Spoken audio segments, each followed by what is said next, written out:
It's just not a project, it's actually a monument. So it's very rare that we get opportunities to work on a monument. So I'm really blessed to have that opportunity and like to present that today.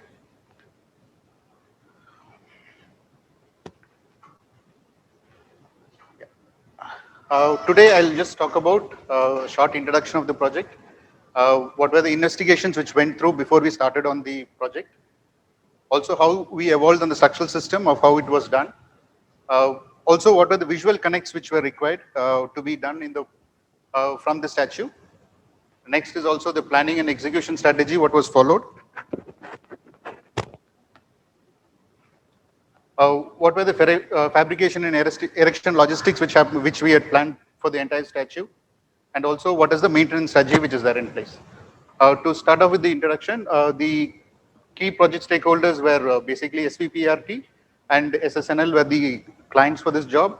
L&T was awarded as the EPC contractor for this, and the PMC team was Turner, Mainhardt, and Michael Graves Associates.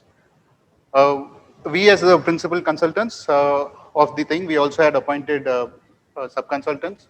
Architects were Woods Bagot. For the geotechnical structure and all the other investigations, we had Arup, including the facade and metallurgy also was taken. We had taken advice from Arup. And for the hydrological studies, because you know the statue is actually situated in the river, so we had to do the hydrological studies also for that area, and for that HR Wallingford from UK was involved in this.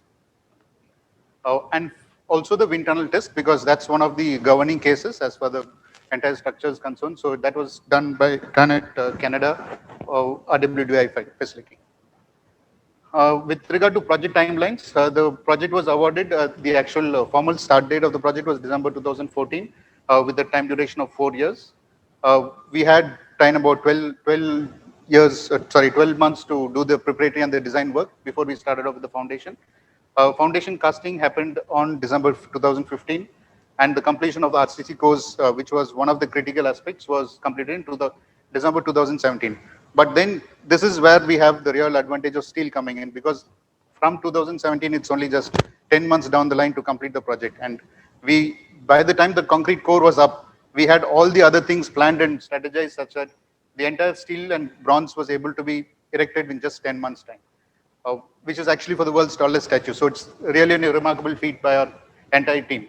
And inauguration happened on Sardar Vallabhbhai Patel's birthday, which is 31st of August 2018, on the planned date. So just to give a small brief, this is Narmada Dam, and we have the Statue of Unity, which is downstream of the Narmada Dam. And the statue is the entrance of the statue actually happens down here at Shreshtha Bharat Bhavan, which is actually the entrance, and all the public transport is stopped here. And then from here, it would be completely controlled traffic, which would come to this point. So this is the close-up view of the statue site as it is. You can see this is the mainland, and this is where the shuttle services would get alighted. And from there, you need to go in here, and this is the entire statue structure, which is actually a bridge which is connecting the mainland with the island. So just another 3D view of that particular connection. You can see here, this is actually the hill on which the statue was located. This was a photograph taken before at the time the job was awarded to us. So it would, during the monsoon season, when the dam is overflowing, earlier, this is the Narmada Dam before the gates were put up. The gates were put up parallel to the statue project. So before that, it used to overflow, and then it would even cause a flood. So this was the maximum documented photograph of a flood which has happened on that particular location. With regard to investigations, yes, this you can see here, this is the statue island on which it was set up, and these are the control points. So it was completely it was a coordinated thing with all the GPS and all those things were involved, and it was coordinated for including the water, the bathymetry, for the topography, everything was thing. And you can see a combined 3D model of this, which was created for where the statue's island. This is the place where the statue was constructed. So I'll just move forward. This is these are the hydrology studies which were done during the thing. These are the various geotechnical surveys which were done for all the bore logs which were done, both the vertical as well as the inclined boreholes which were done. Also, you can see that the various types of rocks, these are quite a complicated rock structure which is there. It changes from boulders up to shale and sandstone, which are there. All these things have been taken into account, and in addition to that, also the wind tunnel analysis was done. This is just a snap of the wind tunnel test facility which was done, and you can see the maximum water level was after the after the dam was constructed, gates, it was calculated to have a 31.5 meter as the water level, and then all the foundation levels and statue level, everything was then finalized based on that. So this is the start of the construction. Moving next into the evolution of the structural system. You can see just a comparison of the various statues which are already built before Statue of Unity, which now stands as the tallest structure, and we are not, we already, our government is in the thing of going for the even statue which is even bigger than that, but still is a work in progress. So till as of now, Statue of Unity is the largest structure. So this is just a snapshot of the entire cross section of the Statue of Unity. You can see here, this is the foundation structure. This is the ground level. This is the foot level. From here, we have we have to move up to the viewing gallery, which is up to which we have a concrete core, and the rest of the entire thing is made out of steel and bronze. This is the total height, 182 meters. From here, this level is 182 meters. From the foot level, it is 157 meters up to the statue height. And also, we have a 25-meter building which is below, and the viewing gallery, which is at 135 meters. These are the basic features. And coming to this core system of how this has been done, you can see here, this is the concrete core, which is the base. And further from this, all the rest is made out of steel, including the base structure, which is made out of steel, the roof structures, and also the entire statue framing from the concrete cores, which is going to connect the bronze cladding, which is outside. So these are the three things: concrete, steel, and bronze. All three put together make the Statue of Unity. This was the analytical model which was done. The bronze skin is not considered. The entire load is basically taken from the concrete core and the steel structure. The bronze is not considered as part of the analysis. To take any load, it is just a cladding which comes on top of it. One of the critical factors which we initially had an issue was with regard to, you can see the statue core. It's actually open at the bottom, which is not the case in many of the earlier statues which we would have seen.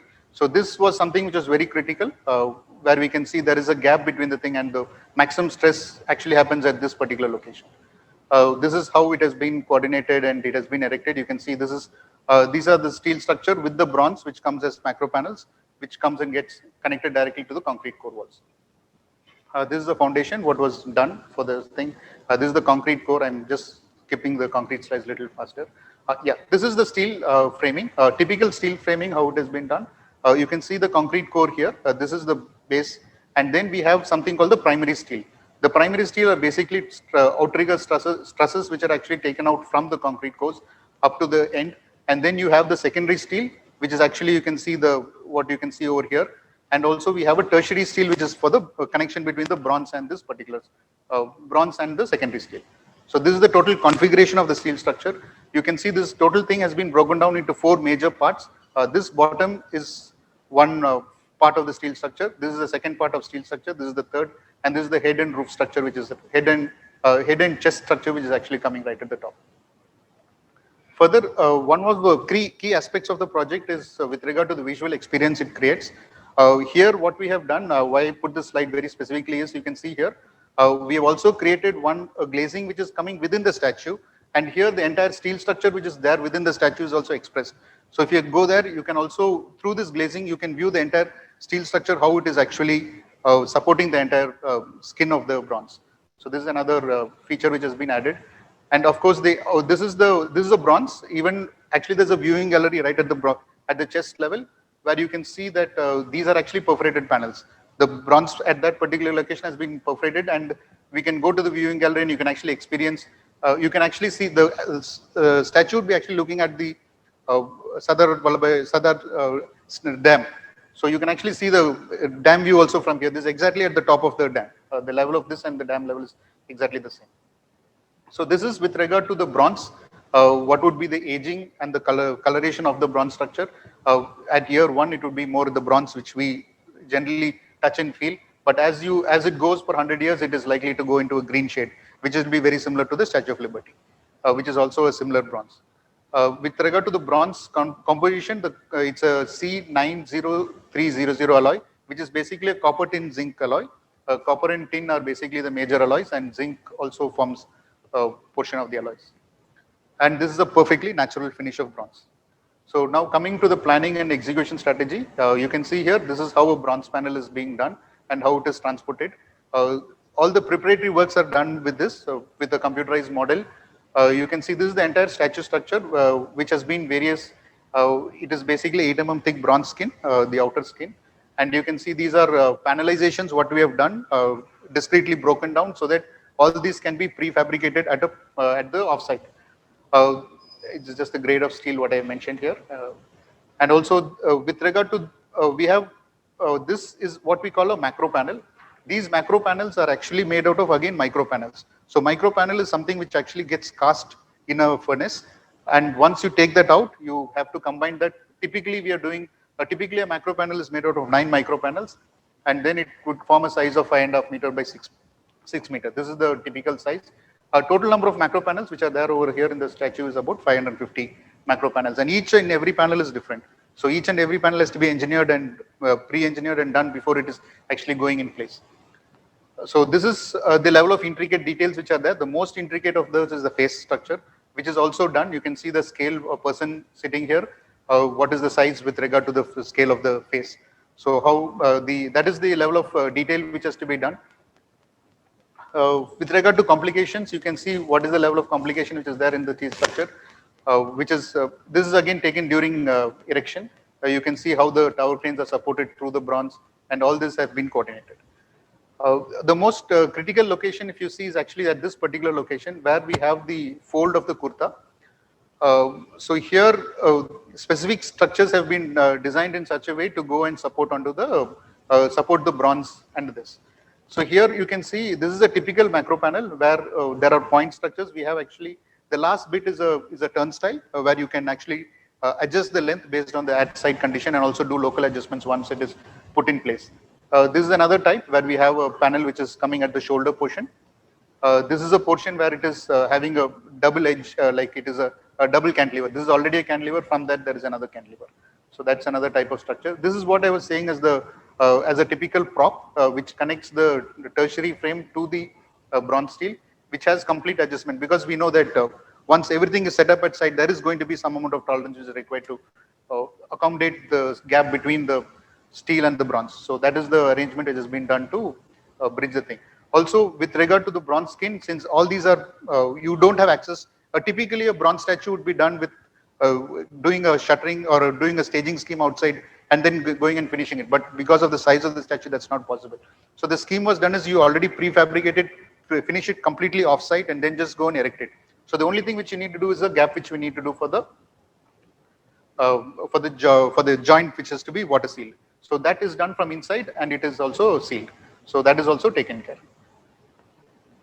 So with regard to, this is the just how the erection sequence was done. You can see the concrete core. As the concrete core proceeds, the steel structure would start coming up. That's the sequence. And by the time the concrete core gets up and then the steel structure is done, and on top of it, the bronze is completed. Yeah. So this is the, these are just some photographs of the connection between the concrete core to the steel structure. These are the insert connections which are there.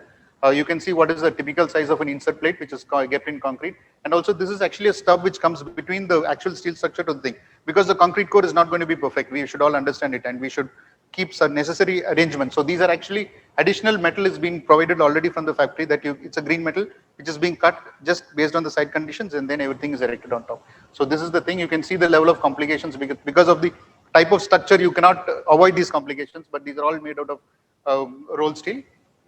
As you can see, these are typical connections. What are the various types of connections?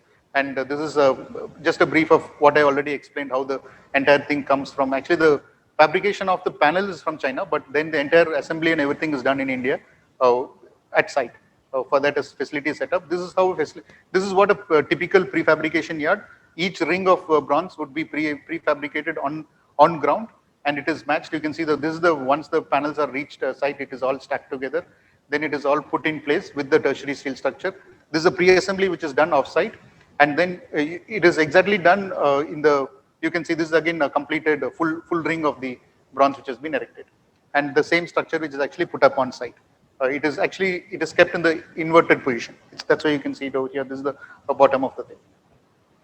These are just to give a scale of what would be the size of a nail to the size of a person. So you can see the enormity of the statue is well visible in these slides.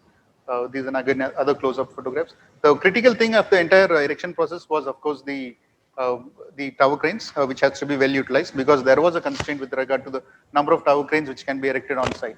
So with that, the entire sequencing and planning was done in such a way that the tower cranes had to work for 24 hours. There was no other option, and everything was put into place. Okay, just some more slides of how the statue was built and constructed. This is almost completed. Then you can see the further things, how it is going right to the top. It's up to the face level. Of course, the face was the most critical part, which took the maximum time to erect, and it was completed. With regard to maintenance, that's also a very important aspect when you talk about steel. So yes, we have given complete access all around. Wherever the steel structure is there, you can see already a maintenance system has been done, because there is a periodic maintenance which has to take place. And the statue is also designed for a design life of 100 years on paper, so it can even extend further on better maintenance.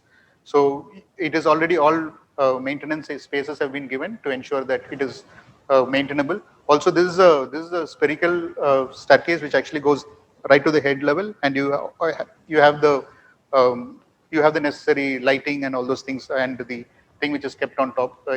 So to access those, you need to go to that level. So this also, in addition to that, also a robust structural health monitoring system has been put in place, which will give you online readings as to what are the deflections and the translations which happen into the statue. So you have inclinometers, you have accelerometers, you have strain gauges both in concrete, steel, and apart from that, you also have a theodolite which real-time monitors with regard to sensors what is the location of what is the deflection and how much it is moving with relation to the wind speed which is over there. Also, to further enhance the wind dynamic properties of the structure, TMD has been added. This is not for seismic; it's basically for wind dynamics, because the governing case over here is the wind. A TMT tune mass damper is also added on top. So this actually comes to the end of the presentation.